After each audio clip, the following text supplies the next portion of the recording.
తేజస్తోటే కళ్ళలో చూస్తున్నావా లేదా? ఇగో ఈ తేజస్తో చూస్తున్నావా లేదా? చీకటి అయితే లైట్ వేసారా లేదా? వెతుల్లో బొమ్మలు కనిపిస్తున్నాయా లేదా?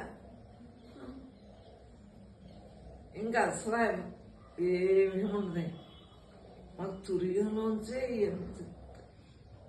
నిశ్చయ జ్ఞానంలో ఉంటుంది. జ్ఞానం తెలుస్తున్నాం కదా, నిశ్చయంగా ఉంటున్నాం. అలా హాయిగా నిశ్చయ జ్ఞానం ఉంటున్నామని ఏ అవస్థలు వచ్చినా ఏమి ఈ అవస్థలో బాధిస్తాం, ఆ కళ్ళలోనే బాధిస్తాం, సుషుప్త అవస్థలోని గాఢ నిద్ర బాధిస్తాం. ఎలాగ బాధిస్తారు? నిద్ర పట్టేస్తుంది. ఆ తర్వాత మాగతగా ఉన్నప్పుడే కళ వస్తుంది. 11:28 నిమిషాలు చూడు దమ్మలు వేసాను.